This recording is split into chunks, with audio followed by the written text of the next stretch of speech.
Gracias a todos, estimados maestros, bienvenidos también. Vamos a continuar con nuestra sesión y con el desarrollo de nuestro curso, profundizando un poquito. Bien, el día de hoy vamos a ampliar un poco, hemos estado desarrollando lo que era pues los libros, el Pentateuco, ¿no? Entonces, pero como tenemos todavía un poquito de tiempo viendo las sesiones que están por delante, he creído conveniente que profundicemos en dos temas importantes y capitales del libro, bueno, del Pentateuco en concreto, en el libro del Génesis. Bien, posteriormente haremos también a lo mejor otra profundización en otro libro. Bien, el día de hoy vamos a profundizar en lo que es en dos temas, ¿sí? El primer tema que vamos a profundizar es el relato de la creación del Génesis. Vamos a estudiarlo un poquito con más profundidad, qué encontramos detrás de este relato de la creación que hemos hablado de manera un poquito muy somera, muy esporádica, algunos datos que me han estado preguntando, muy interesantes. Vamos a profundizar un poco más estos dos temas. El tema de la creación que siempre nos preguntan, lo vemos en el desarrollo de las sesiones y posteriormente vamos a desarrollar también lo que es la creación del varón y mujer teniendo en cuenta esos dos relatos. ¿Qué hay detrás de estos relatos? Bien, entonces vamos a adentrarnos a hacer un poquito de estudio de estos, aún en el contexto del Pentateuco, todavía no estamos pasando a los libros históricos. Bien, entonces vamos a compartir.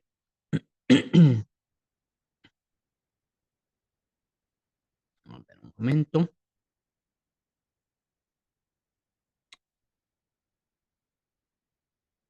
Bien. Bueno, lo primero que vamos a fijarnos, estimados maestros, es aquí en lo siguiente. Bien, vamos a ubicarnos aquí, lo pongo en la pantalla para que se pueda ver.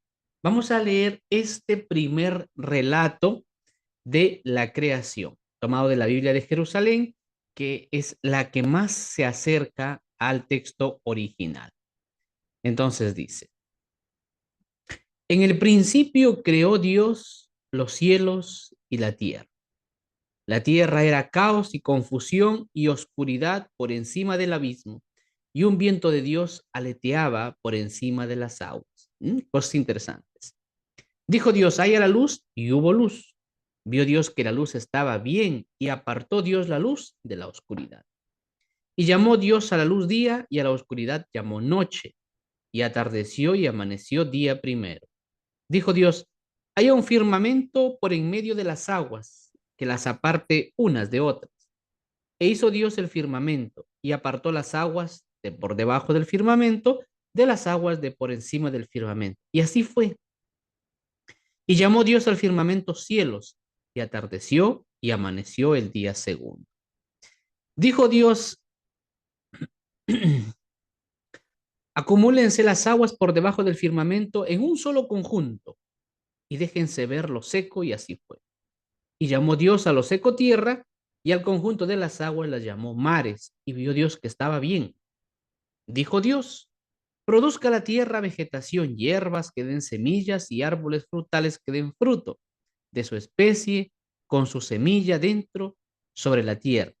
Y así fue.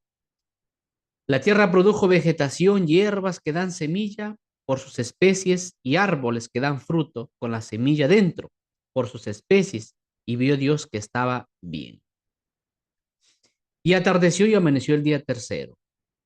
Dijo Dios, haya luceros en el firmamento celeste para apartar el día de la noche y valgan de señales para las solemnidades, días y años. Y valgan de luceros en el firmamento celeste para alumbrar sobre la tierra, y así fue. Hizo Dios los dos luceros mayores, el lucero grande para el dominio del día y el lucero pequeño para el dominio de la noche y las estrellas. Y puso los dioses en el firmamento celeste para alumbrar sobre la tierra, y para dominar en el día y en la noche, y para apartar la luz de la oscuridad, y vio Dios que estaba bien. Y atardeció y amaneció el día cuarto. Dijo Dios,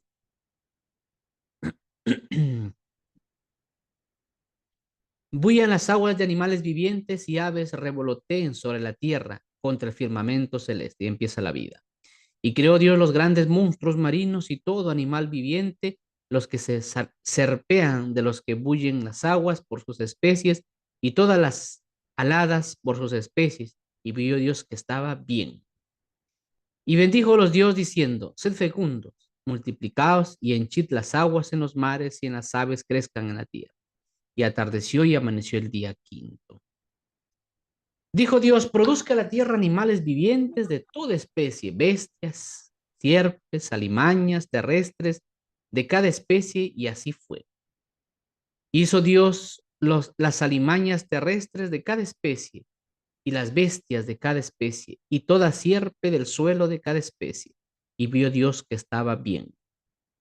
Y dijo Dios, hagamos al ser humano, llegamos al culmen, hagamos al ser humano a nuestra imagen, una copia, como semejanza nuestra, parecido a nosotros. Y manden los peces del mar y en las aves de los cielos y en las bestias y todas las alimañas terrestres y en todas las sierpes que serpean por la tierra. Y al final se creó el hombre, ¿no? Creó pues Dios al ser humano a imagen suya, a imagen de Cambia, Dios le Pepe. creó, macho y hembra los creó. ¿Bien? No dice aquí que creó a Adán ni Eva, simplemente macho y hembra. Y bendijo los Dios y díjoles Dios, sed fecundos y multiplicaos y, y sometedla, la tierra. Ya, Mandad gracias. en los peces del mar y en las aves de los cielos y en todo animal que serpea sobre la tierra. Cámbiate, Dijo Pepe. Dios, ved que os he dado toda hierba de semilla que existe sobre la haz de la tierra, así como todo árbol que lleva fruto, semilla, para vosotros será de alimento. Y a todo animal terrestre, y a toda ave de los cielos, y a toda sierpe sobre la tierra, animada de vida, toda la hierba verde les doy de alimento, y así fue. Vio Dios cuanto había hecho y estaba muy bien. Anteriormente decía que estaba bien, pero aquí le agregó un muy. Bien, un very good. Lo otro era bien. Y atardeció y amaneció el día sexto. Bien, hasta ahí nos quedamos. Yo también tengo respeto por la vida. Hay un audio, maestro, que está, maestro Lourdes Canto, por favor, su audio. Ahí estamos. Bien. Y en el capítulo 2 dice, concluyéndose pues los cielos y la tierra y todo su aparato, ya se concluyó, y vio Dios, y dio por concluida Dios en el séptimo día la labor que había hecho, y cesó en el día séptimo de toda la labor que hiciera, ¿no? Y bendijo Dios el día séptimo y lo santificó, porque en él cesó Dios de toda obra creadora que Dios había hecho, ¿no? Esos fueron los orígenes del cielo y la tierra cuando fueron creados. El día que hizo Yahvé Dios la tierra y los cielos. Bien, y aquí empieza el otro relato. Muy bien, tenemos entonces allí este relato, bien que seguramente muchas veces lo hemos leído, pero ahora lo vamos a estudiar un poquito, ¿ya? Lo vamos a estudiar. Y para eso proyecto lo siguiente.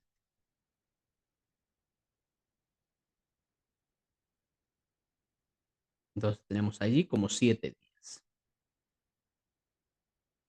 Muy bien, vamos a analizar el relato. Dice el relato sacerdotal. ¿Por qué? Ahora lo vamos a ver, bien, porque obviamente es un relato que lo crean los sacerdotes. Bien, por eso tiene ese esquema, ese esquema. Vamos a aplicar el método histórico crítico, exegético y también su interpretación teológica. Bueno, Génesis 1, del 1 al 2 hasta el versículo 4, que es donde se cierra el relato, es un himno litúrgico, porque así era en la liturgia, ¿bien? Teológico de la tradición sacerdotal, ¿sí? De la corriente sacerdotal, es la que crea este relato. Los sacerdotes crean este relato, ¿bien? Para enseñar. Redactado en el siglo 6 antes de Cristo. Fíjense, recién en el siglo 6 antes de Cristo se crea el relato durante el exilio de Babilonia. Cuando están deportados en Babilonia, allí los sacerdotes crean este relato. Esta sección no pretende ser un relato científico de los orígenes, como hemos dicho. No es que así fue, sino una proclamación de fe en un Dios único, creador de todo lo visible y lo invisible, que ordena el caos inicial y establece el mundo como un templo. ¿Bien? Es como si fuera el mundo un templo. Claro, porque ellos son, esta es la corriente sacerdotal. Entonces ellos ofrecían culto a Dios. Entonces lo que quieren hacer ellos también, que el mundo sea un templo donde se le ofrece a Dios y por eso tenemos que descansar un. Aplicación del método histórico crítico. Crítica de las fuentes. Pertenece a la tradición sacerdotal, como hemos dicho.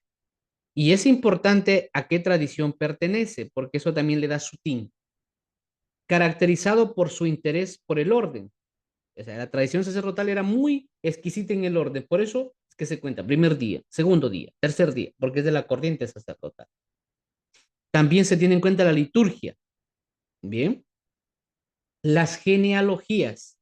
En la tradición sacerdotal se tiene muy en cuenta esto. Y el uso del nombre de Elohim para referirse a Dios. ¿Cómo se refiere, por lo tanto, a Dios? Como Elohim. Se va a distinguir del relato ya vista que vamos a ver posteriormente por su lenguaje solemne, estructurado y repetitivo. ¿Por qué? Porque es litúrgico, ¿no? Igual que en las celebraciones litúrgicas se repite, ¿no? Se repite por ejemplo, en el Salmo, ¿no? Cuando repetimos los Salmos, porque es una tradición sacerdotal, litúrgica, o sea, está hecho para la liturgia. Bien, entonces de la misma manera también este primer relato está hecho para la liturgia. Crítica literaria. El género es un himno litúrgico, ¿no? Es un himno. O sea, este relato de la creación es un himno litúrgico. Es como si fuera, pues, o sea, está creado para la liturgia. O también como si fuera un poema teológico estructurado en 7 días. ¿No? Es como si fuera un poema. Vas a hablar de algo, pero házmelo en un poema, ¿no? Bien. Hay repeticiones y dijo Dios, y fue así. Es como que la palabra de Dios va creando. Dios lo piensa y lo hace. Dios lo piensa y lo hace, ¿no? Y también, y vio Dios que era bueno. Y vio Dios que era bueno. Es como que, mira, lo creó y dijo, uy, me salió algo bueno, ¿no? Qué bien, ¿no? No dice, voy a crear algo bueno, simplemente dice, lo crea y dice, uy, me salió bueno, qué bien, ¿no? Y hubo tarde y mañana. Esas repeticiones son típicas, pues, de esta tradición sacerdotal. Estructura. 3 primeros días de separación, ¿no? Ordenación. Es como ahí, o sea, los 3 primeros días para ordenar el caos, para separar las aguas, la oscuridad, todo esto, ¿no? Y 3 siguientes para adornar. Los 3 primeros días es separación, orden en el caos que había, separar las aguas de arriba, de abajo, las aguas de abajo también separarlas y agruparlas en un solo depósito. Bien, eso. Y luego otros 3 días más, como que es como si fuera, ¿no? Está contándonos como que se ha hecho una casa, ya está ordenada con sus columnas, todo, pero hay que adornarla. Los 3 días siguientes viene a adornar el templo de la creación y empiezan los seres vivientes. Y hubo tarde y mañana, ¿no? Entonces, ahí está, que sería la ornamentación y la población. Siguiente, crítica redaccional. Estamos aplicando el método histórico crítico. Finaliza en Génesis 2:4, ¿no? Con una fórmula de conclusión. Interesante. ¿Cómo concluye? Concluye. Esos fueron los orígenes de los cielos y la tierra, cuando fueron creados. Así, así fueron los orígenes. ¿Ya? Bien. Funciona como un prólogo teológico de todo el Pentateuco. Es como que esto de aquí es como la introducción de todo el Pentateuco. Crítica histórica. Redactado en un contexto de crisis identitaria del pueblo judío. Es decir, que este poema se creó cuando el pueblo había perdido su identidad. Decía, ¿somos del pueblo de Dios o no somos? Pero estamos en el exilio en Babilonia. Dios se ha olvidado de nosotros, como que pierden su identidad, ¿no? El, el exilio frente al politeísmo babilónico y sus mitos de violencia, ¿no? Entonces, ¿por qué? Porque en Babilonia se va a encontrar con el politeísmo y los mitos de violencia, ¿no? De guerras entre dioses y seres humanos. Entonces, este poema viene precisamente a mostrar otra cosa distinta, ¿no? Orden, no violencia, ¿bien? Este relato proclama a un solo Dios que crea con paz, sabiduría y un propósito. Ahora, Estructura del relato de los 7 días, ¿no? El, el día primero separa la luz y las tinieblas, día segundo separa las aguas superiores de las inferiores, el día tercero separa el mar, la tierra y crea la vegetación. Día cuarto, los astros, el sol, la luna, las estrellas, el día quinto, las aves y los peces, el día sexto, los animales terrestres y a la humanidad. Y el día séptimo, el día en que Dios descansa, ¿no? Y santifica el sábado. Muy bien.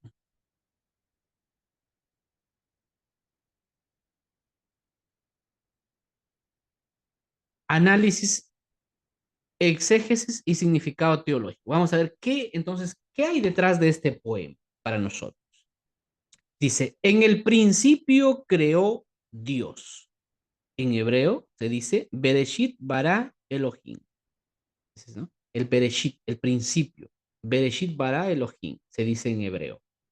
No es una afirmación científica. Cuando en hebreo se dice Bereshit bara Elohim, no se está afirmando una cosa científicamente, sino es una proclamación de fe. Interesante, ¿no? Por ejemplo, cuando nosotros decimos, ¿no? Juro solemnemente cumplir el reglamento, no sé de qué, una proclamación que estás haciendo. Es decir, entonces cuando se dice Bereshit bara Elohim, no se está haciendo una afirmación científica, sino lo que se está haciendo es una proclamación de fe, diciendo Dios es el origen de todo. O sea, tú estás profesando eso. No estás explicando científicamente que Dios es el origen de todo, sino tú estás haciendo una profesión de fe, que tú crees eso. ¿Qué se quiere decir también con Bereshit bara Elohim? Que Dios crea ex nihilo. Tú bien. Crear ex nihilo es de la nada. Y Dios, o sea, la creación, cuando hablamos del término creación, ¿no? Es precisamente generación de la nada, o sea, de lo que no existe. Porque científicamente esto no es posible.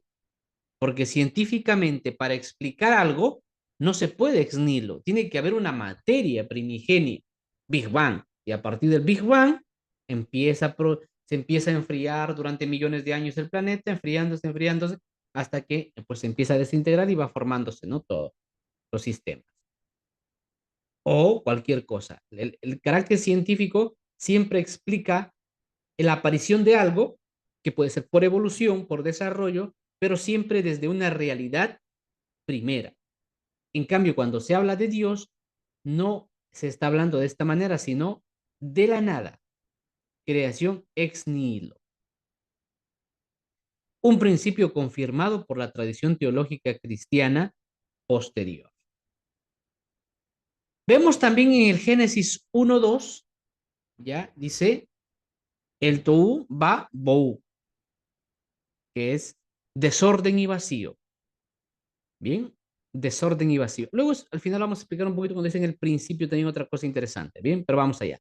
El tohu va bohu, desorden y vacío. Representa la condición sin forma ni vida. No, Dios no ha formado ahí, ¿no? El Espíritu de Dios, que es el Ruá, aletea sobre las aguas. ¿Qué se quiere expresar con eso? La presencia activa de Dios desde el inicio, ¿no? Eso de que el Espíritu de Dios aleteaba, es como que está allí, está vivo, está presente, porque el aletear es signo de vida. Cuando tú ves a un ahogado que mueve las manos, que está vivo. O sea, una persona que se está ahogando, pero lo ves que mueve las manos, es que señala que está vivo. O si sacas un pez del agua y lo ves que aletea, dices, está vivo, ¿no? Entonces, lo que quiere expresar que el Espíritu de Dios aleteaba sobre los aguas, no es que Dios tenga aletas, ¿no? Lo que quiere expresar es que Dios está vivo, está allí, desde el inicio. La creación por la palabra. Dijo Dios.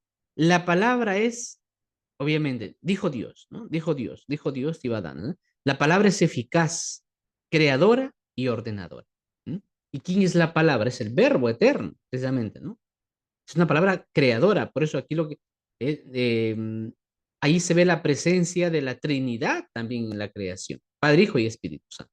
El Espíritu aleteaba, el Padre dijo Dios, ¿no? Entonces, la palabra es eficaz, creadora y ordenadora.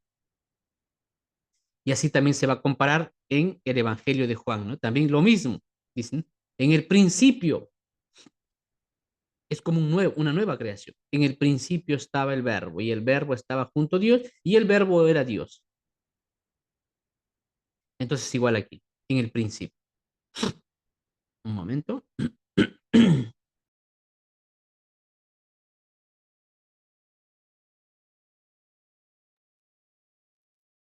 Bien. Entonces, para el cristiano, esta palabra significa, perdón, se identifica con el logos. Cuando dice, y dijo Dios, eso significa con el logos, es decir, con el verbo, con Cristo, que es preexistente. ¿Qué quiere decir que es preexistente? Que existe antes de la creación. Porque cuando hablamos de la creación, estamos hablando del mundo material, todo aquello que está dentro de un espacio y un tiempo. Cuando hablamos de Jesucristo como preexistente, es que existe antes de la creación del tiempo.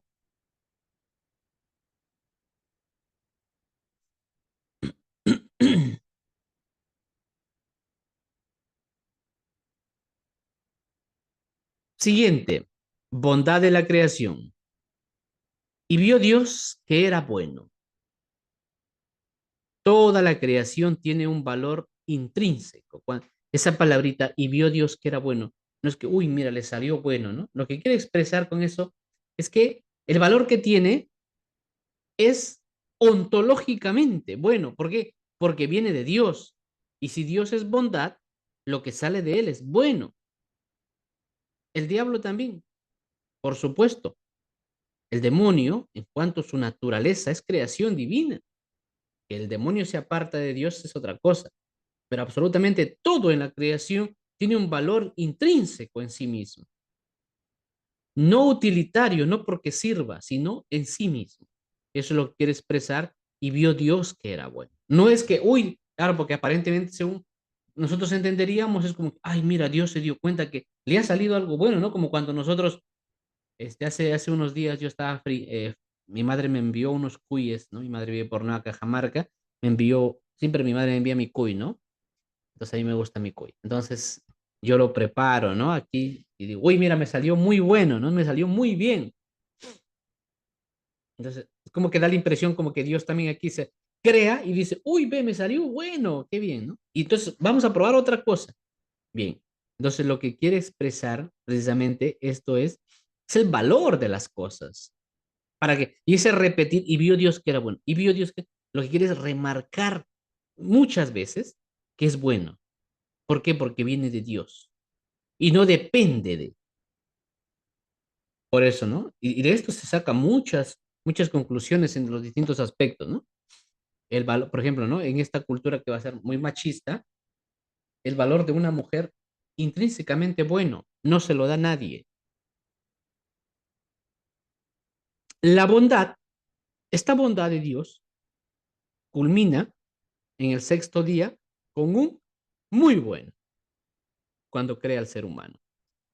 Bien, lo que se quiere decir con esto obviamente es, si toda la creación tiene un valor intrínsecamente, ontológicamente bueno, el hombre muchísimo más. Es cuando dice el muy, ¿no?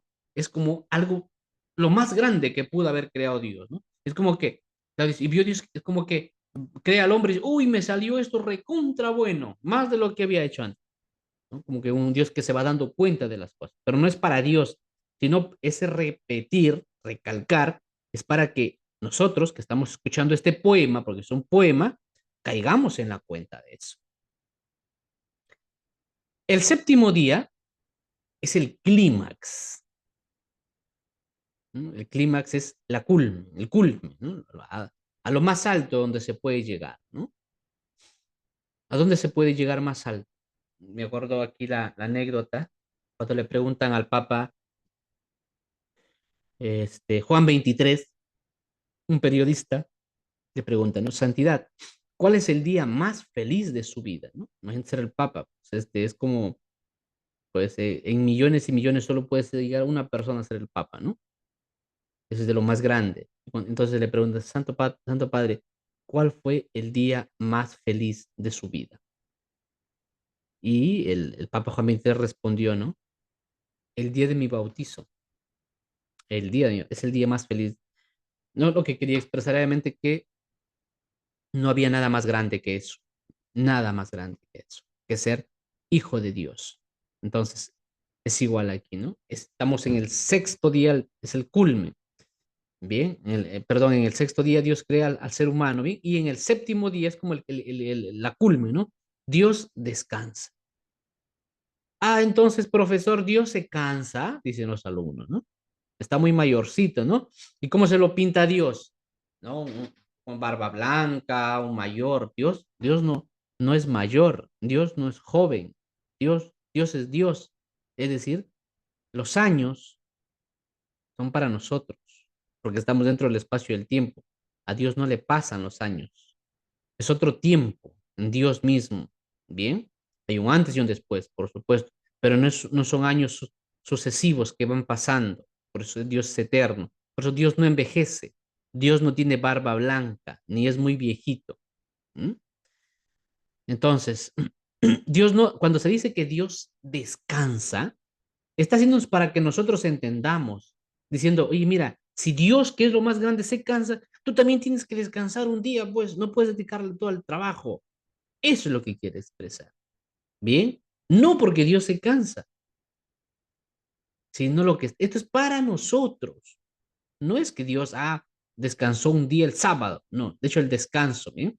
Sino porque todo está en armonía. O sea, es como que lo que quiere expresar es que, bueno, mira, Dios ha creado todo, todo está muy bien, todo está funcionando, entonces hay como que Dios entra en un tiempo de no hacer nada, solamente mirar como que todo siga fluyendo conforme a lo que Él ha ordenado.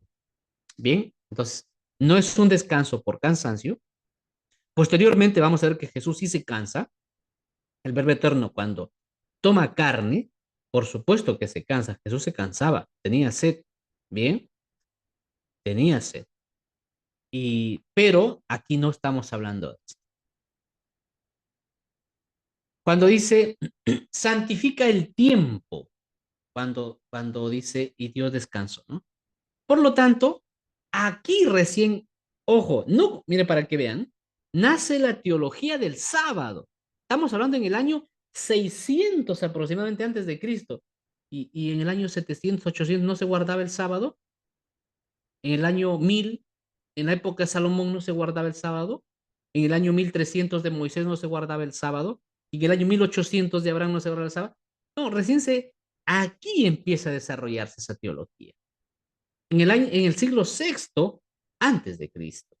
Aquí empieza a desarrollarse la teología del sábado, centro de la espiritualidad judía y base del domingo cristiano, que va a ser el sábado. Bien, entonces aquí es donde nace, en el siglo sexto, empieza a tomar importancia. ¿Por qué? Porque lo que se le quiere decir cuando dice Dios descansó, lo que se le quiere mostrar al hombre, como ya expliqué también en las clases anteriores, cuando este pueblo veía que era una ley divina, le hacían caso. Pero cuando era una ley tomada humana, no le hacían caso.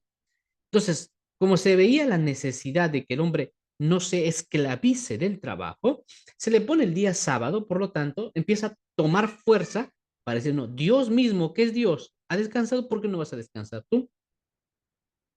Entonces, tienes que descansar. Entonces, no es el día en sí mismo, sino en cuanto que tú tienes que dedicarle un día al descanso y también a darle gracias a Dios.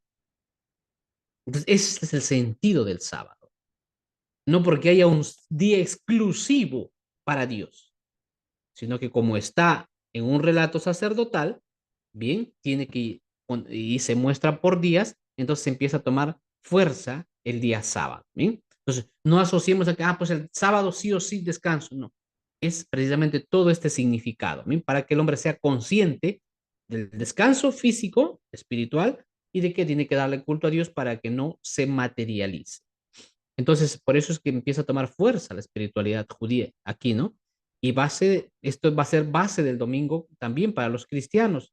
Porque, por ejemplo, miren, bueno, les voy a comentar algo ahora, ¿no? Este, bueno, yo vi un poco, bueno, yo vi un poco a las afueras de la ciudad de Tarapoto, a unos, bueno, desde mi casa, en realidad todo es ciudad, ¿no? Pero desde aquí al centro de Tarapoto me tardo como 21 minutos en carro, ¿no? Manejando, hay harto tráfico. De hecho, al colegio por las mañanas sí me demoro más o menos 20 minutos, ¿no? El trabajo. Y entonces, claro, aquí también en la urbanización hay una distribuidora de agua cerca y el dueño es un adventista, ¿no? Y mi esposa me dice, se ha terminado el agua, ¿no? Antes de las clases. Y digo, uy, ¿no? ¿Qué hacemos? Entonces, yo me había olvidado que él es adventista. Entonces le llamo, ¿no? Vecino, puedes traerme 2 bidones de agua, ¿no? Y me dice, vecino, me dice, estoy en la iglesia y ya es sábado, me dice, ¿no? Ahí recuerdo, ¿no? Ya es sábado. Pero dice, salgo del culto como a las 10 de la noche que voy a la casa, le hago el servicio, ¿no? Le hago el favor, no se preocupe. Entonces, mi esposa me dice, uy, pero este es un adventista entonces que no cumple su día. ¿Cómo te va a traer agua si es día de descanso? Le digo, pero lo que le explico es igual, ¿no? Fíjense, este adventista ha entendido el verdadero sentido del sábado para él. O sea, no es un sábado como que haya, igual que los judíos, no podían dar más de 200 pasos, ¿no? No, pues va a ser una obra de caridad a un católico, y que sabe que soy católico, obviamente, soy profesor de religión, me conoce, somos amigos, ¿ya? Y entonces, viene y me trae agua, ¿no? En un día que es sagrado para él, pero para que vean, ¿no? Cómo él, o sea, también no tiene esa comprensión. De hecho, es como un pastor en realidad de su templo, ¿no? Tiene su distribuidora de agua. Es un dirigente, no es propiamente un pastor, pero es un dirigente, ¿no? Y dice, yo le llevo después que salgo del culto como a las 10 de la noche, 11 de la noche que llego, dice, ¿no? Y hasta entonces estaba hablando con mi esposa este tema, ¿no? Pero mira, él entiende que el hacer una obra de caridad nos deja, no tenemos agua y va a traer, ¿no? Bien, entonces igual para los católicos. Aunque fíjense, en ese sentido, en este caso los adventistas han tomado muy en serio el sábado. A veces demasiado literal. Tengo una colega que es adventista. Todas las reuniones de viernes ella no asiste, ¿no? Pero, por ejemplo, o sea, pero en realidad, o sea, más allá de la exageración y la literalidad, sí se toma en cuenta como que ese día es sagrado, ¿no? Y a veces nosotros católicos no, nos falta trabajar eso, ¿no? Pero obviamente para un católico, el día domingo, más allá de que es obviamente el día de la nueva creación, en el que Dios ha hecho todas las cosas, en el que Jesús ha resucitado, es un día dedicado al descanso, a la recreación y a las obras de la caridad. Pero no es, por eso, como la iglesia ha entendido esto, no cae en un legalismo de decir, no, no, no, domingo es domingo, tiene que ser domingo. Ya, pero ¿y si yo soy un ejemplo, ¿no? Si soy médico y me ponen turno el domingo, ¿qué hago? Ah, no, no tienes que ir a trabajo, ¿no?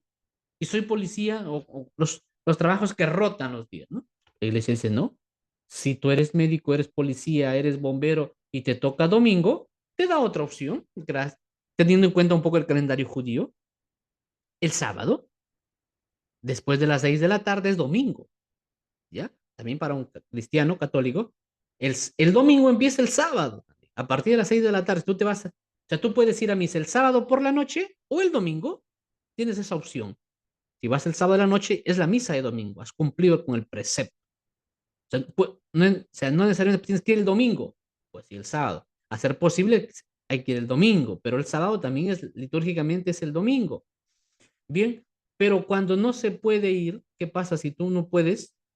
Entonces, tú tienes que dedicarle otro día. Yo tenía un caso, por ejemplo, de una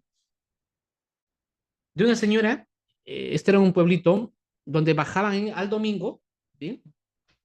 Todos o sea, los demás pueblitos bajaban a hacer mercado ahí, ¿no? Y la señora era una señora muy católica, ¿no? Pero ella tenía un conflicto, ¿no? Porque claro, durante los días de semana no vendía nada, ella vivía de lo que vendía el domingo, ¿no? Decía, es que el domingo yo vendo y con eso me sostengo toda la semana. Y no es que, pues vendo, cierro para la misa, no es que me dice es todo, ¿no? Es levantarse desde las 4 de la mañana, preparar la comida, no te bañes, estás trabajando ahí, atiendes, hasta la gente atiende 3, 4, 5, 6 de la tarde, a veces todo y pasan, y dice, ¿y qué hago, no? Y la señora tenía un conflicto.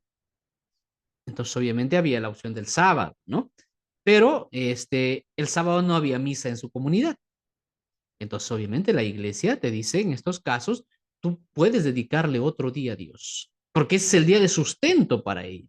No le puedes decir, no, no, no, no, señora, el domingo es domingo. ¿Y de qué vive entonces? Tú le vas a mantener. La iglesia no la va a mantener a la señora.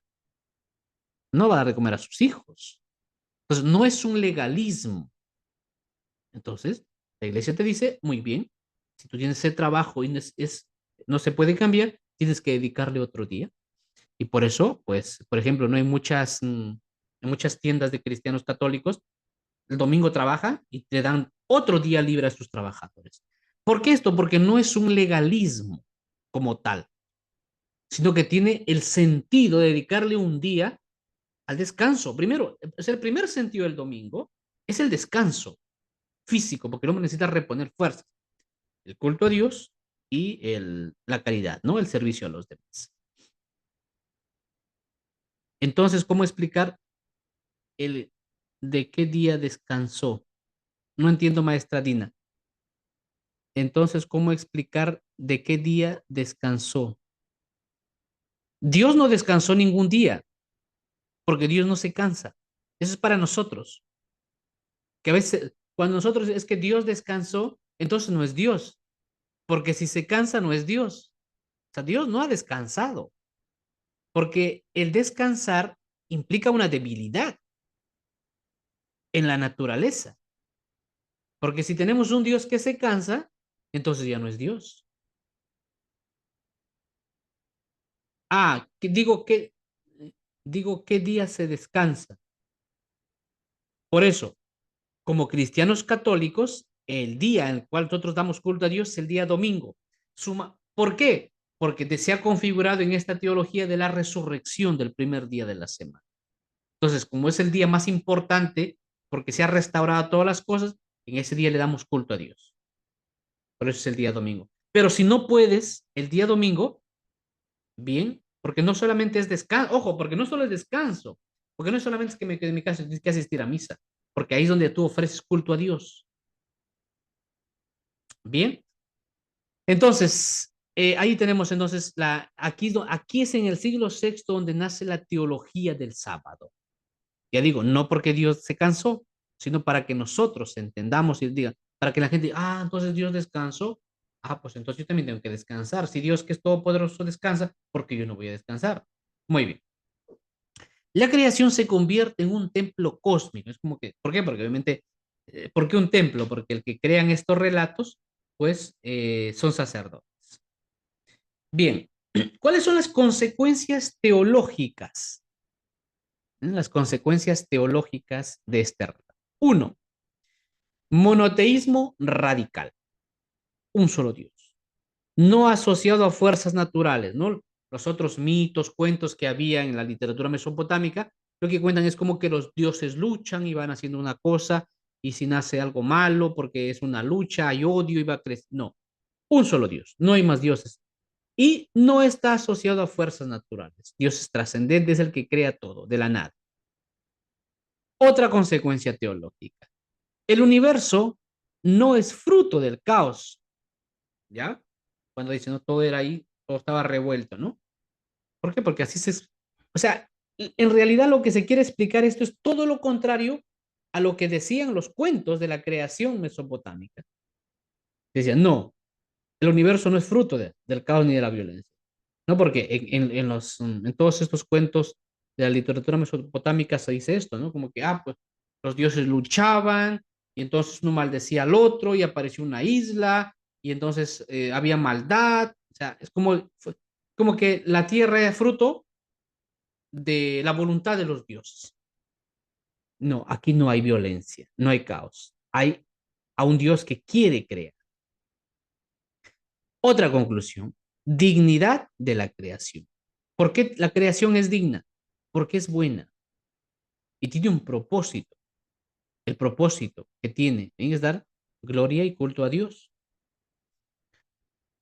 Otra consecuencia, ecología integral, ¿no? Parece. El ser humano está llamado a cuidar y no a explotar. De hecho, cuando dice, ¿no? Cuando dice someter la tierra, ese someter la tierra no es un imperativo a destruirla, sino a cuidarla y a protegerla. Y también cuando dice someterla es tenerla bajo control, porque dentro de la creación hay cosas que se pueden ir contra el hombre. Aplicación pedagógica en el aula, que nos interesa, ¿no? En el aula. En este caso, por ejemplo, para estudiantes de tercero a quinto, ¿no? Una lectura comentada del texto completo con guía de análisis, ¿no? Puedes crear una lectura comentada para que se entienda. Mapa de los 7 días, un trabajo visual y comparativo, ¿no? Esto puede trabajarse así.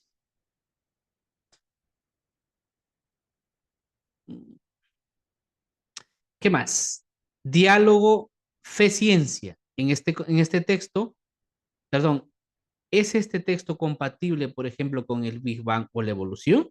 Tú puedes trabajar este texto, trabajar también en qué consiste la teoría del Big Bang y trabajar con, ¿es compatible o no es compatible? ¿En el Big Bang se crea de la nada o no se crea de la nada? Un ratito. Por favor, no estar... Ah, ya, ya, como evidente. Muy bien, maestra. ¿Ah? Maestra Irene, por lo menos me deja contento de que ha estado atento y se ha acordado, ¿bien? Por lo menos que se queden con algo, me quedo contento. Muy bien. ¿Es este texto compatible con el Big Bang o la evolución? Yo, de hecho, un momentito, les quiero mostrar algo aquí, aprovechando que la maestra hace este comentario.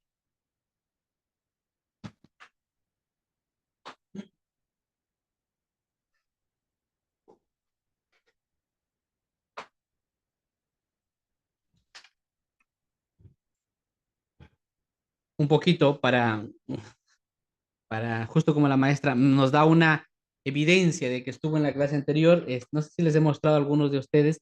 Por ejemplo, yo utilizo en el aula para precisamente hacer que los chicos participen, se motiven. Hay muchas estrategias, ¿no? Pero, por ejemplo, me acordé por esto porque yo utilizo lo que se llama esta cajita, una cajita, esta forradita que por cierto me la decoró mi esposa, dice participa y gana. Es una cajita pequeña de metal, tiene una tapita, bien, se los tampoco.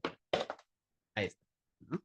Y dentro de esto, ¿qué hay? Hay papelitos tipo rifa, ¿no? Entonces, en estos papelitos, por ejemplo, ¿no? Lo que hay es, por ejemplo, preguntas de metacognición y dice, ¿para qué te sirve lo aprendido? Está haciendo metacognición. Y si responde bien, ¿para qué te sirve lo aprendido? Detrás tiene su premio. Por ejemplo, aquí dice, te ganaste un tajador. Bueno, yo tengo mis auspiciadores también, entonces, este chico, si responde bien, es decir, entonces, eso ayuda a que el estudiante durante la clase esté pendiente a saber qué ha aprendido, porque si le toca esa pregunta va a poder ganarse un tajador, ¿no? Y por ejemplo, me acordé por el comentario de la maestra que dice, se acuerda de la clase anterior. Hay algunas preguntas que precisamente dice, ¿cuál es el tema anterior? ¿Qué aprendimos en la clase? Menciona el tema de la clase anterior, ¿no?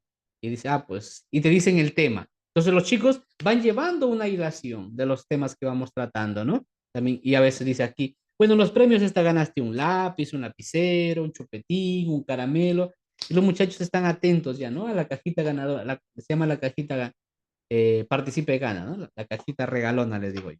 Bueno, es una estrategia que yo utilizo, ¿no? Con los estudiantes. Hay que ingeniarnos, ¿no? Pero que les ayuda a mantenerse un poquito en tensión a los chicos. Esto me acordé por lo que dice la maestra, ¿no? Hace acordado de la clase anterior. Muy bien, seguimos entonces. ¿Qué más en el aula? Reflexión ecológica. ¿Cómo cuidar hoy una creación que Dios llamó buena? ¿Sí? Te lleva a esa. Si Dios ha hecho una creación tan buena, entonces, ¿cómo tenemos que cuidarla? Lleva una implicancia, ¿no? También se puede hacer un trabajo interdisciplinar con historia, por ejemplo, que estoy en el contexto babilónico, con ciencia, la visión del mundo, con arte, dibujos o dramatización del relato, en fin, hay muchas.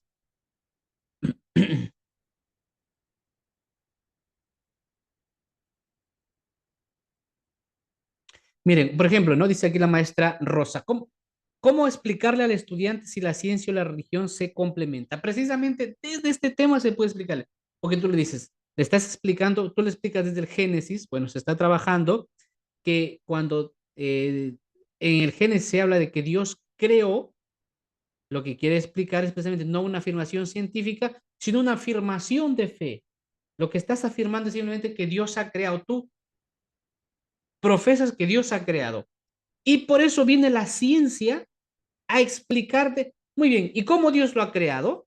A Big Bang, una posible solución a cómo Dios lo creó. Entonces Dios hizo una condensación de hidrógeno, helio, oxígeno, eso explotó, se fue, entró en un proceso de enfriamiento y fue creándose y fueron apareciendo las moléculas. Es ahí entonces le estás explicando, te das cuenta cómo se complementan. La Biblia te dice que Dios ha creado todo. Y la ciencia te viene a explicar, te viene a dar hipótesis de cómo fue que Dios creó. Ahí se complementa, no se contradice, porque cuando dice el Génesis, cuando viene a decir que Dios ha creado, no viene a decir que nada de lo demás sirve. No está haciendo una profesión de fe este hombre. Dios ha creado el cielo y la tierra. Y la ciencia viene a explicar cómo se ha creado el sol. Bien, ya tú desde la fe dices, Dios ha creado, tenemos un astro, el sol. Pero la ciencia tiene que explicar de qué está compuesto el sol, qué contiene, por qué emite radiación, por qué emite calor, por qué emite luz. Desde la fe dices, Dios ha creado la luna. Desde la ciencia tiene que explicarte qué es la luna, qué contiene la luna. Ese es el complemento. Bien. Desde la fe dices, Dios ha creado al ser humano inteligente, capaz de amar. La ciencia tiene que explicar precisamente, bien, eh, cómo es que el hombre, cuáles son las operaciones que hace el hombre a ser inteligente.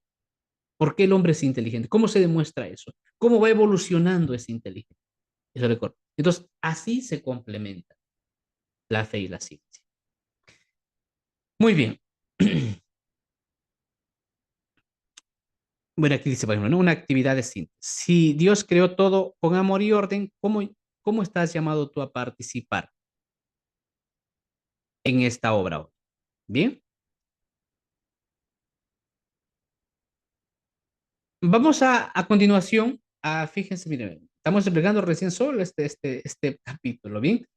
Pero antes de pasar a ese, para no parar luego, quiero, vayamos a ir a un descanso, porque aquí vamos a explicar el término día, que va el primer día, segundo día, tercer día, ¿bien? Entonces lo vamos a explicar posteriormente, ¿se dan cuenta? Bien, eso es hacer un estudio más profundo de lo que es la Sagrada Escritura y nos da muchísimas luz, ¿no? No sé, a ver, maestros, preguntas, ¿qué les parece de tratar un tema así con un poco más de profundidad que quizás no lo hemos hecho, o sí algunos? Bien, y si no, vamos a ir a un descanso de unos 10 minutos y volvemos para continuar. Y así vamos. Me A ver, por lo parece menos perfecto. en el chat, maestros, ¿están despiertos? ¿Va bien? ¿Cómo vamos? Díganme algo, por favor, o están dormidos. Si se está entendiendo, digan sí. Si no se está entendiendo, digan no. Si están dormidos, no digan nada. Los que no dicen nada, entendemos que están dormidos, no se preocupen. Muy bien, sí estoy despierta. Muy bien, listo, excelente. Bien, maestros, me da mucho gusto, por lo menos sí. Ahí está. Bien, maestra Rosa, entonces creo que nos vamos a ir a un descanso. Bueno, ya Sí, prácticamente son las 8 y volvemos, ¿no? sí, está bien. Muchísimas gracias, maestro. Entonces volvemos a las 8:10, ¿le parece? Ocho y Correcto. 10, queridos maestros, ahí nos encontramos. Muy bien, muchas gracias. Bien, maestros, entonces continuamos con la profundización en estos textos que estamos viendo del Génesis, ¿sí? Muy bien, dice, por aquí están despiertos, atentos. La maestra Marina dice, estoy despierta con mucho frío, ¿no? Bueno, ustedes están en Ayacucho. La verdad no tengo el honor de conocer Ayacucho. Hasta el momento no he conocido, no he visitado muchas Sodex para compartir un poquito, ¿no? Con los maestros recién, pero Ayacucho todavía no se ha dado la oportunidad, en algún momento tal vez, ¿no? En cambio yo aquí en Tarapoto pues tengo que estar con aire acondicionado, ¿no? Porque hace muchísimo calor aquí, pasamos mucho calor, ¿no? Así que bueno, cada distinto, ¿no? Cada parte. Bien, maestros, entonces continuamos. Vamos a continuar en lo que estamos viendo, este primer capítulo del libro del Génesis, muy importante, pues también para luego nuestra aplicación en el aula. Aquí queríamos profundizar un poquito en lo que significa el término día, ¿no? Porque, profesor, pero dice primer día, segundo día, tercer día. Entonces, dice, ¿no? Y como ya dijimos, ¿no? Como es un texto litúrgico, es repetitivo, ¿no? Repetitivo, como el Salmo. Igual aquí, día, día, día. Entonces, una de las preguntas más frecuentes al leer Génesis 1 es, ¿qué significa la palabra día? En hebreo se dice yom. ¿Es un día literal de 24 horas o algo simbólico? Vamos a hacer un análisis lingüístico y teológico, por lo tanto. El término hebreo yom puede tener varios significados según el contexto. Bien, según el contexto. En este contexto del Génesis, entonces, puede ser un día solar de 24 horas. También puede significar un periodo de tiempo indefinido, o era como cuando dice el día del Señor. Ya, pues, ¿cuántas horas tiene el día del Señor? Es un tiempo determinado, ¿no? También puede significar una etapa dentro de un proceso, especialmente en los textos poéticos o simbólicos como ahora. Es como una etapa dentro de un proceso, es como que hay un proceso de evolución hasta que haya las plantas. Ese término día expresa este término, ese proceso que hay. Bien, entonces con eso nos queda claro que no se refiere a lunes, martes, miércoles, jueves, viernes, sábado y domingo, que eso además, como ustedes saben, la denominación como tal no es de los judíos, va a venir de los romanos y los griegos, ¿no? Que el lunes es por la luna, martes por Marte, miércoles por Mercurio, jueves por Júpiter, viernes por Venus, este sábado por Saturno, ¿bien? Entonces, esos son los días tal como tal, no son los días que se habla aquí. Además, los judíos tampoco hablaban de lunes, martes, miércoles, jueves, viernes. ¿Cómo ellos se referían a los días? Primer día, segundo día, tercer día, ¿no? Cuarto día, el quinto día, el sexto, el séptimo día. Así se referían a ellos, ¿no? Como el primero, segundo día. No, no es tanto el sábado, domingo. No es así. Bien, entonces, perspectiva del método histórico crítico sobre esto. El relato está estructurado litúrgicamente, no cronológicamente. Esto creo que ya nos ha quedado claro. Eso tenemos que decir a los estudiantes. No se habla de días cronológicos con 24 horas. Son tiempos indeterminados que puede. Entonces, ahí está el complemento, como la maestra me preguntaba, ¿cómo se complementa la fe con la ciencia? Precisamente aquí, porque la Biblia te dice en el primer día, segundo día, lo cual expresa un periodo determinado. ¿Cómo fue ese proceso y cuánto tiempo? Eso le corresponde a la ciencia. Ah, pues mira, de esta era a esta era pasó, no sé, 100.000 años, de esto a esto 200.000 años. Eso le corresponde a la ciencia, no a la fe. A la fe le toca decir un tiempo determinado, pero a la ciencia le toca decir cuánto. Y para eso puede utilizar las pruebas de carbono, por ejemplo. Las pruebas de carbono son una aplicación de la ciencia para decir hace cuánto tiempo. La fe solo te dice un periodo. La ciencia te dice exactamente, gracias a las pruebas de carbono, cuántos años en concreto. Es el complemento de la fe y la ciencia. Bien, cuando se complementan y se sabe explicar es muy bonito. Entonces, los días no funcionan como marcos perdón, los días funcionan como marcos teológicos, no como medidas cronológicas precisas, no un tiempo. Representan etapas ordenadas y armónicas de la creación, no días solares, ya que el sol no fue creado sino hasta el cuarto día. Pero que es curioso, ¿no? Porque dice, ¿cómo puede ser cuarto día si recién el sol que separa el día y la noche fue creado en el día cuarto? Ah, muy bien, estás explicando precisamente que no se está hablando de días cronológicos. Bien. El autor, aparte, ¿ven? El autor busca mostrar que la creación tiene un ritmo, culmina en el descanso sabático. Sábado significa descanso, el sabá, el día séptimo, ¿no? Y llama a la humanidad a vivir conforme a ese orden. Además es curioso que el sábado es el séptimo día y el día 7 es un número simbólico que tiene mucho significado. 7, es curioso, o sea, no por las, pues es que no es que, o sea, no entender como un día como tal, porque es curioso, 7, el día de descanso del Señor, 7, ¿no? Los colores del arco iris, ¿no? Por ejemplo, este, 7, los días de la semana. Entonces, 7, los sacramentos, por ejemplo, ¿no? 7, los pecados capitales. Ya, entonces, o sea, el término 7 es un término que significa plenitud. Entonces, como que cuando se habla del día séptimo es el día de la plenitud, no un día cronológico de la semana. Por eso dices, el autor busca mostrar que la creación tiene un ritmo, culmina en el descanso sabático y llama a la humanidad a vivir conforme a ese orden, ¿no? En la plenitud en el que se. Perspectiva doctrinal católica. La Iglesia no interpreta estos días de forma literalista, como si lo hacen los adventistas, sino a la luz del mensaje teológico del texto. San Agustín, pues estamos hablando de los cristianos, imagínense, ¿no? Del siglo quinto, cuarto, ya no estamos hablando de hace 100 años. San Agustín ya sugería que Dios pudo haber creado todo en un instante. Es que, profesor, o sea, Dios necesita una semana para crear, ¿no? ¿Y no puede crearlo todo junto? Sí. Es que no es para explicar lo que hizo Dios, sino para que entendamos nosotros. Entonces, pudo crearlo todo de un instante. Ya, por ejemplo, San Agustín lo dice, ¿no? Y que el relato usa días de manera pedagógica, para que entendamos. El catecismo de la Iglesia Católica, en los números 337 y 338, enseña que el relato debe leerse en clave simbólica, teológica, es decir, con enseñanza, no científica. El relato simbólico de los 6 días manifiesta la obra de Dios ordenada, sabia y progresiva, de lo inferior a lo superior, de lo inerte a lo que tiene vida, ¿no? De lo que no es inteligente a lo que es inteligente.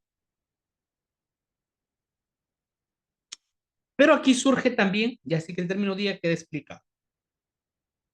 Profesor, ¿y cuándo ha creado Dios los ángeles? No aparecen los ángeles aquí. ¿Cuándo aparecen los ángeles? Ah, es que como hemos explicado, esto no es una afirmación científica. Y por eso, eh, como inicia el texto, es,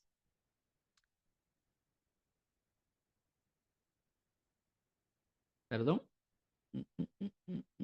aquí, en el principio creó Dios los cielos y la tierra. Fíjense, cuando dice, a ver, vamos a mostrar esto. Ah, sí, 70 veces, es el número muy simbólico. Miren, maestros, fíjense, es curioso para darnos cuenta también que lo que interesa al escritor, ya lo que le interesa es la creación del mundo. Por eso le dedica mucho. Miren, aquí dice, vamos a ir atrás al capítulo 1.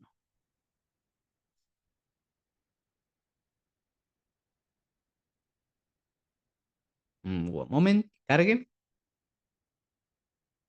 Aquí, miren, dice, en el principio, en el principio, Dios creó los cielos y la tierra. Pero no dice por aquí que Dios creó el cielo y firmamento más adelante. Aquí dice, ve, y Dios hizo el firmamento y apartó las aguas. Pero aquí dice firmamento, y aquí dice, y llamó Dios al firmamento cielo y atardeció el día segundo.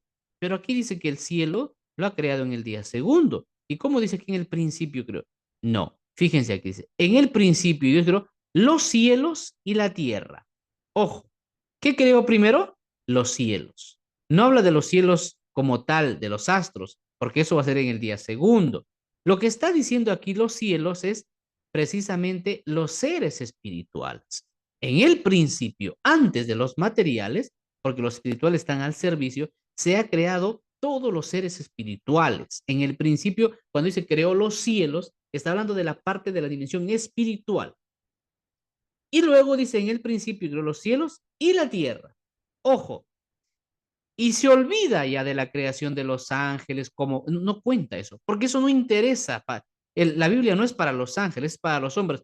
Entonces, fíjense, esta palabrita tierra, todo el versículo 2 3 hasta el 30 lo que hace es desglosar esta palabra. Y esta palabra se queda sin explicar. Allí muere. Porque no es para los ángeles, es para los hombres. Entonces, por eso la palabrita creó los cielos y la tierra. ¿Y cómo fue la tierra? Ah, la tierra estaba confusa, y todo lo demás es desglosamiento de esa palabrita. Bien, de la tierra.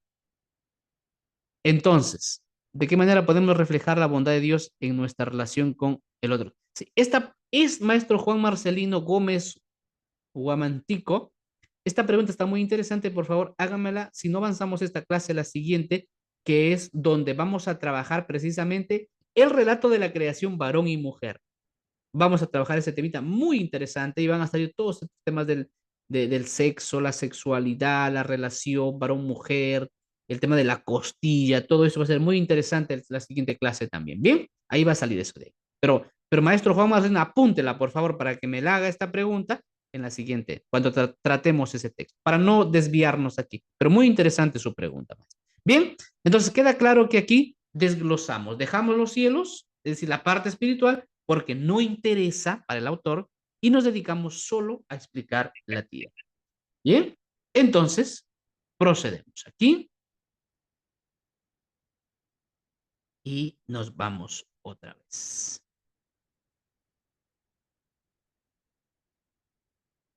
Aquí, estamos aquí.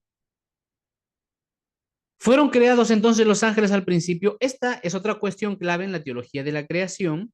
¿Cuándo fueron creados los ángeles? ¿No? Aparece en el relato del Génesis. En el relato del Génesis 1 al 2 no menciona explícitamente a los ángeles, ya que su enfoque está en el mundo visible. Claro, está centrado en el mundo visible, no de los ángeles.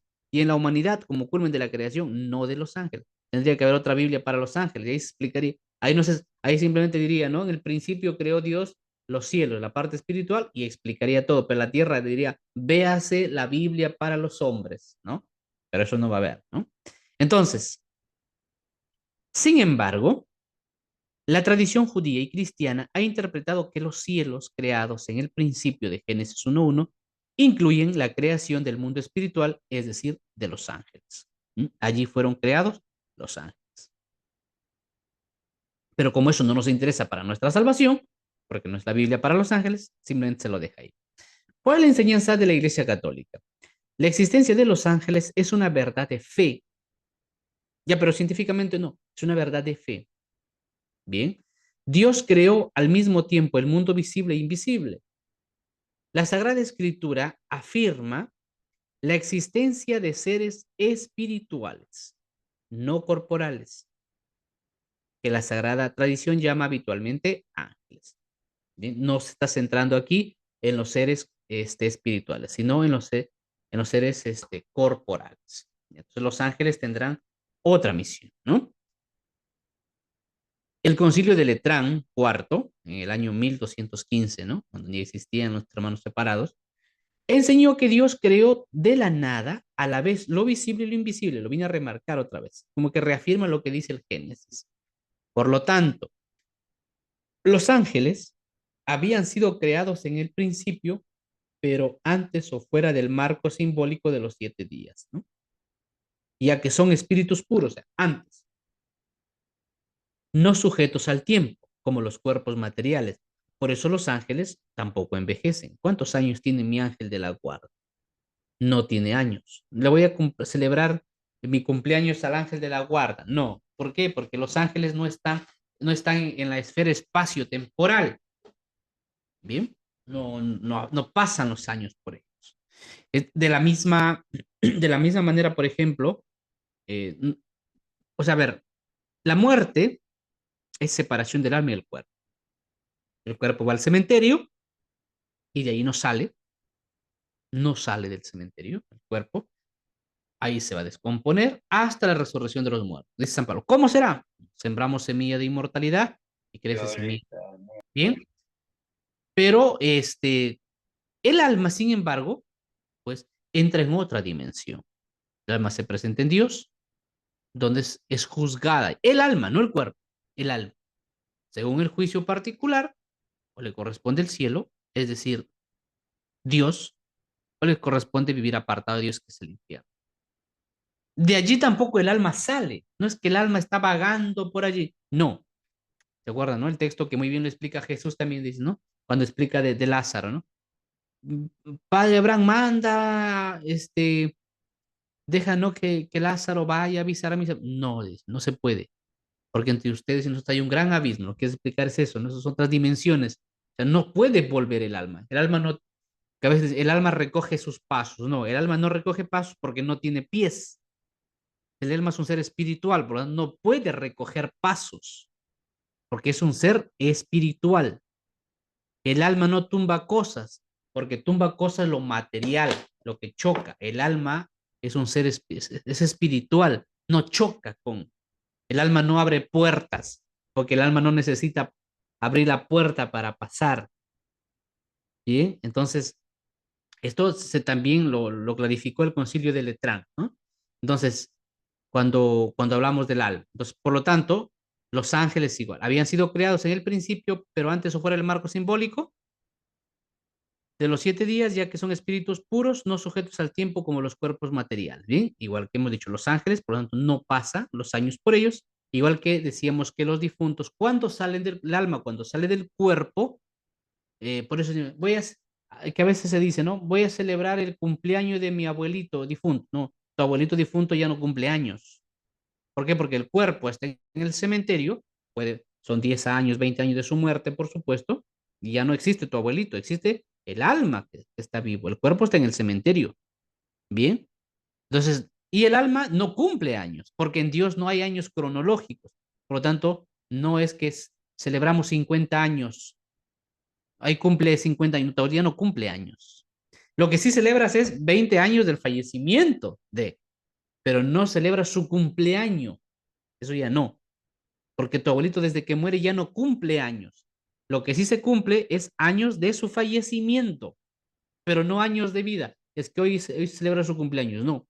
Cuando hay muerte, hay separación del alma y cuerpo y ya no cumple años, el alma está en Dios. Lo que se pasan son los años de la muerte. Lo que sí puede celebrar es los 10 años de su muerte, los 20 años, pero no su cumpleaños. Eso no es correcto. En cuanto para si quieres celebrar el don de la vida, bien, pero hay que tenerlo bien claro eso de ahí. Bien, entonces igual aquí. ¿Cuál es la función entonces en la creación de los ángeles? Son servidores y mensajeros de Dios.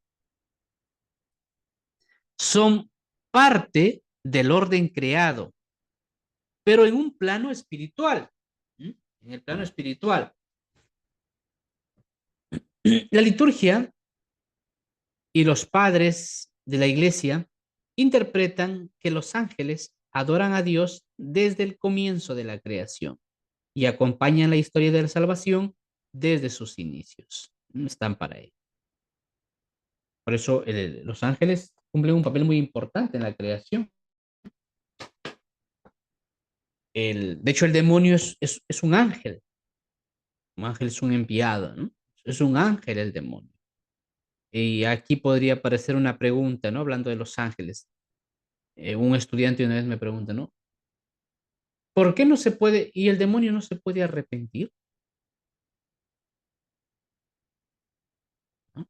Imagínate, si un estudiante te dice, imagínate, un estudiante te dice en el aula, profesor, ¿y por qué no se puede arrepentir el demonio? Si es un ser espiritual superior, ¿y qué pasa? Si se arrepiente el demonio, ¿Dios lo perdonará? A ver, ¿qué dicen de ello? ¿Quién quisiera participar? Imagínate, yo soy tu estudiante y te pregunto, el día lunes digo, profesor, ¿por qué no se puede arrepentir el demonio? ¿Y si se arrepiente, Dios lo perdonará? ¿Cómo responderías a tu estudiante si te hace esa pregunta? A ver, pueden tomar el audio, a ver el chat, ¿qué dicen? ¿Qué dirían maestros? A ver, alguien valiente voluntario que quiera responder esta pregunta. No se preocupen, ahí aquí estamos para fortalecernos y eso. A ver, ¿quién se atreve? Justo aquí trabajando el tema del génesis de la creación de los seres espirituales. ¿Se podrá arrepentir el demonio? Porque el demonio es un ángel, ya. Por eso, claro, son seres espirituales. ¿Se podrá arrepentir o no? Porque el demonio le rinde culto a Dios, perdón, los ángeles rinden culto a Dios. La maestra Virginia dice, no se puede arrepentir porque como son seres espirituales ya hicieron la decisión de rechazar a Jesús. ¿Ya? Bien, muy válida. ¿Qué más? O sea, como ya dicen, ya hicieron su decisión, pero ¿por qué no pueden cambiar de decisión? ¿Por qué no podrían cambiar? La maestra Antonia dice, sí se puede arrepentir. Imagínate, te hace un... yo le hago esta pregunta porque a mí me la hizo un estudiante y tuve que profundizar en el tema, ¿no? El docente es constantemente, a veces tenemos estudiantes muy curiosos y está muy bien, ¿no? Y te preguntan distintos temas, ¿no? Bueno, a ver, ¿qué más? Que a lo mejor alguien está escribiendo en el chat, estoy esperando un poquito. Muy bien, pero aquí la maestra Britsinia, de las únicas casi que ha participado aquí, ha hecho una respuesta que se acerca bastante a la respuesta, ¿sí? Bastante a la respuesta. Maestros, al ser seres espirituales, bien, ¿cómo conocen las cosas? Nosotros, ¿cómo conocemos las cosas? Ah, pues vamos a la escuela, vamos al colegio, vamos a la universidad, al pedagógico, la ODE nos pone capacitación, así vamos nosotros conociendo las cosas. Bien, es decir, tenemos un pensamiento, una inteligencia, bien, discursiva. Es decir, que va pasando el tiempo, vamos avanzando, vamos avanzando. Y como nuestra forma es discursiva, es decir, conocemos, nos damos cuenta, por eso nos arrepentimos, ¿ya? Porque hay, o sea, decir, ay, dicen, muchos dicen, si yo hubiese sabido cómo iba a ser mi esposa, no, que me hubiese casado con ella, ¿no? Entonces, después te diste cuenta, ¿no? Después del trato, ¿no? Después que pasó la etapa de enamoramiento, que pasó las mariposas, las flores, después ya de, y eso más o menos, ¿saben ustedes que la etapa de enamoramiento se acaba más o menos a partir del año y medio? ¿Mm? A partir del año y medio se acaba la etapa de enamoramiento. Y es ahí recomendable que se haga el matrimonio. Eso está comprobado. La iglesia recomienda eso, que los enamorados, los novios, se deberían casar después del año para adelante, no del año atrás. ¿No? El Papa Francisco Megoro dio una conferencia de esto a los sacerdotes, ¿no? Y dijo, a todas aquellas parejas que quieren casarse y llevan menos de un año, díganles que no, que todavía, que esperen, ¿no? Esperen. Porque es precisamente responde a esto. Es como un año y medio, más o menos, que pasa la etapa de enamoramiento y da pase precisamente a la elección, al amor verdadero, ya no a los sentimientos, a lo sentimental, ¿no? A esa etapa en la que tú veías a la persona, la dejabas en su casa y ya querías llamarle, escribirle, querías estar. Esa etapa es bonita y es buena y parte de ahí es bonito, bueno, pero eso tiene que pasar eso, tiene que acabarse eso para que dé pase a la decisión. Ah, mira, ya sé que mi novia es renegona, que tiene estos problemas, que tiene estos defectos. ¿Eh? Entonces, yo decido casarme con ella. Ahí verdaderamente vale, sí acepto, en las alegrías, en las tristezas, en las penas. Antes de eso no. ¿Por qué no? Porque en la anterior, pues aflora mucho el sentimiento. Y el sentimiento es muy volátil, cambia. Entonces, ¿pero por qué? Porque nosotros somos nuestra forma de conocer es discursiva. Pasan los días y nos vamos dando cuenta. Ah, mira, este era así. Bueno, me arrepiento, ¿saben qué? Ya no quiero ir a eso, cancelo eso. Por eso nos arrepentimos, por cómo conocemos también nosotros, ¿sí? Vamos conociendo, vamos conociendo. Ahí viene la pedagogía, los llevará hasta la verdad plena. Porque nuestra naturaleza humana es limitada. ¿Bien? Ahora, los seres, claro, ¿por qué? Porque estamos sometidos al espacio y el tiempo, y tiene que pasar tiempo, días, no puedes tenerlo todo en un, ¿no? Va pasando, ¿no? Ahora mismo yo conozco más cosas de hace 2 años, conozco más cosas de hace 5 años, ¿no? Y cada día voy formando, tengo mi biblioteca aquí a mi costado, ¿no? El internet y todos los días yo, pues en ese sentido soy un poco riguroso, ¿no? Siempre estoy leyendo todos los días, ¿bien? Porque eso me permite ir avanzando, creciendo, creciendo, ¿no? Bien, entonces, eso es el ser humano. Pero los ángeles, ¿cómo conocen los ángeles? ¿Bien? Los ángeles, y similar al conocimiento divino de Cristo también. Los ángeles, su conocimiento es intuitivo, igual que el demonio, que es un ángel. Y entonces a todos los ángeles se les infunde todo lo que tienen que conocer para su misión. Todo lo que tienen que conocer. Pero los ángeles conocen el fin del mundo. No. ¿Por qué? Porque esa no es su misión. Dios infunde las especies de todo aquello que deben conocer para llevar a cabo su misión. Entonces, para llevar a cabo su misión, ellos conocen qué es el infierno, porque ellos conocen que si no cumplen la misión y no sirven a Dios, saben cuál es la consecuencia. Ese se les ha infundido en el mismo instante de su creación. O sea, ellos no tienen que estudiar ir a la universidad 5 años. No, ellos al crearlos se les infunde todo y solo aquello que corresponde a su misión. Entonces conocen ellos. Entonces ellos, por lo tanto, como dice la maestra Britsinia, conocen bien todo aquello que les va a servir. Entonces conocen qué, qué consecuencia trae para ellos si se apartan de Dios o les sirven a Dios. Bien. Y si ellos conocen, por lo tanto, propiamente lo que es el cielo, no tienen que estudiarlo, se les ha infundido. Y también conocen lo que es el infierno, es decir, vivir eternamente apartado de Dios. ¿En qué consiste eso? Ellos no es que van a ir a descubrir, ay, es que quema mucho el infierno, ¿no? No sabía que quemaba tanto. No, no, no, ellos conocen lo que verdaderamente es el infierno y lo que verdaderamente es vivir con Dios. Bien, entonces conocen verdaderamente eso. Se les ha infundido esa especie. Entonces, todo, de tal manera que cuando ellos hacen una elección contraria a Dios, ellos conocen las consecuencias reales. Entonces ellos libremente eligen eso. Por eso es que ellos no se pueden arrepentir, porque en su decisión conocen las consecuencias reales. No es que, ay, no es que yo no sabía, no, qué iba a hacer. No, tú sí conoces eso. Entonces tú libremente, fíjense, pero a pesar de eso, Dios respeta la libertad. Es como, por ejemplo, dices, y y alguien que esté en el cielo podría volver a pecar. Preguntas que me hacen los estudiantes y yo se las hago a ustedes. Profesor, uno que esté en el cielo, ¿podría volver a pecar? ¿Qué dicen ustedes? A ver, escríbanme en el chat.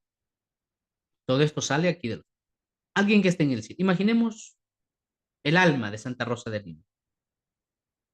¿Podría apartarse de Dios estando ya en el cielo? Alguien que ya está gozando de Dios, podría, porque sigue siendo libre, ojo, ¿eh? Sigue siendo libre. La libertad no se la quita Dios. ¿Por qué no puede pecar?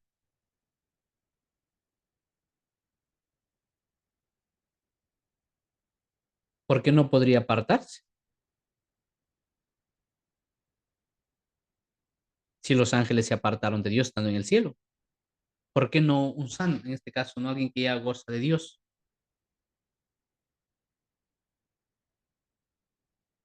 Bien, a ver,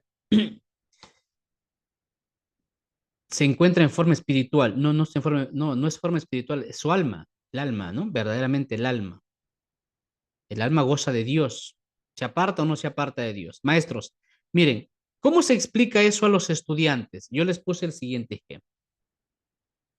Si imaginemos que tú tienes un Toyota, ¿no? Un carrito, ¿no? Un auto Toyota 2000, 2002, ¿no? Está bien, manejas, bacán, todo chévere, te gusta, ¿no? Muy bien. Pero resulta que te regalan un Ferrari, ¿no? Un carro, pues, muchísimo mejor. Entonces, tú ya has conocido el Toyota, pero ahora conoces el Ferrari. Entonces, ¿qué vas a elegir tú? El Ferrari, profesor. ¿Por qué? Porque eliges lo mejor siempre. Eliges lo mejor. Opta siempre lo mejor. Pero no es que el auto Toyota es malo. Si simplemente has descubierto algo mejor. Entonces, un alma que está en Dios es lo mismo. Ha descubierto a lo mejor de todo. Por lo tanto, no hay nada mejor que Dios y no puede optar por algo menor, porque ya ha escogido lo mejor. De esa forma también se explica cómo María no tuvo relaciones sexuales con José, no porque el sexo sea malo, sino porque ha conocido el Ferrari, es decir, ha conocido el que es entregarse a Dios en plenitud. Entonces, por más bueno que sea el auto Toyota, el Ferrari es mejor. Entonces, por más bueno, placentero que pueda ser el sexo, ha descubierto algo más grande. Bien, entonces por eso es que no se puede apartar. ¿Por qué? Porque ya ha conocido a esto, lo mejor, y entonces va a optar siempre por lo mejor. Bien, entonces, por eso es que volvemos, ¿no? El demonio, por lo tanto, no se puede arrepentir porque su conocimiento es intuitivo y se le han sido infundidas las especies y todo aquello necesario para su misión. Por lo tanto, su decisión es eterna, irreversible, porque su decisión es con conocimiento de causa y de consecuencia, no nosotros. Muy bien, entonces, la liturgia de los padres de la iglesia interpretan que los ángeles adoran a Dios desde el comienzo de la creación y acompañan la historia de la salvación desde sus inicios. Desde sus inicios, pues los ángeles acompañan a los seres humanos. El relato sacerdotal de la creación no es una narración científica, concluimos, sino una confesión de fe, lo volvemos a remarcar, sobre el Dios único, sabio y bueno. Es una proclamación de que el mundo tiene un origen sagrado, igual que el alma, perdón, igual que la vida, una estructura armónica, es decir, porque es curioso, o sea, no, oye, dice, ¿no? ¿Por qué no se chocan los planetas si estamos en constante movimiento? ¿Por qué no se choca la luna con el sol, esto? ¿Por qué no se choca? Es curioso esto, ¿no? Existe el principio antrópico desde la ciencia. Y el principio antrópico viene a afirmar que todo en el universo es como que está orientado y ordenado para que haya vida humana inteligente. Todo, absolutamente, todo tiende a eso. Porque es curioso, ojo, sea, aquí por ejemplo, ¿no? Se complementa la ciencia y la fe. La fe te dice que la Tierra es el lugar donde hay vida, vida humana inteligente. ¿Por qué? Porque científicamente el planeta Tierra es el único donde en todo hay un justo medio, científicamente, una estabilidad tal que no se da en todo el universo conocido hasta ahora. Ejemplo, o sea, y es tan mínimo el juego. Ejemplo, nosotros tenemos 36 grados, 37 grados, 35 grados. ¿Qué pasa si sube 2 grados más a la temperatura de tu cuerpo? ¿Qué te pasa, maestro? ¿Qué pasa si subes a 40? O sea, 3 graditos más. ¿Qué pasa? A ver, escríbame en el chat. Despierten. ¿Qué pasa si a tu cuerpo le sube 3 graditos más? A ver, ¿quién es el que está despierto? Y me escribe. ¿Qué pasa? Muy bien, maestra, maestro Yelitza. Convulsión. Está convulsiones. Y si le subes 4 grados más, no estamos hablando de que sube de 40 a 100 grados. Son graditos que le subes. De la misma manera, ¿qué pasa si baja tu temperatura? Imagínense, ponemos a 30. Igual. te desvaneces. Es como dicen, ¿no? Presión baja, te sientes mal. Presión alta. Es como que todo te desvaneces. Todo hay, ¿se dan cuenta? Es el principio antrópico, maestros. Todo está orientado para que haya vida humana. Con una variación mínima, se acaba la vida. Mínima. El planeta. Es el planeta, ¿no? Imagínate, los grados que podemos vivir. Claro, se sientes desesperado, ¿no? Escalofríos. Imagínate que haya una variación en el planeta en el tema de la temperatura del ambiente, ¿no? Y eh, hay hay un audio maestros por ahí, está filtrándose. Sí, me apoyan con el audio, por favor. Ya. Okay. Bien, entonces, por ejemplo, decíamos, ¿no?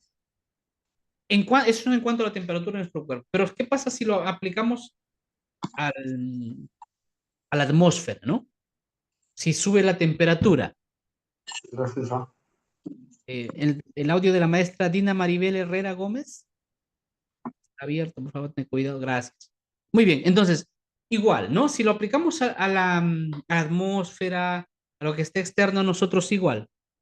Si sube mucho la temperatura, bueno, se queda, morimos, los seres humanos, los animales, igual como cuando baja la temperatura, ¿no? Me acuerdo en Puno, visité Puno, cuando baja tanto, mueren los animales.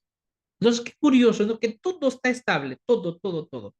El agua, si se calienta mucho, ¿no? Te sancocha. Si se enfría mucho, igual, ¿no? Todo está. El aire. ¿Qué pasa si hay mucho CO2, si hay mucho dióxido de carbono?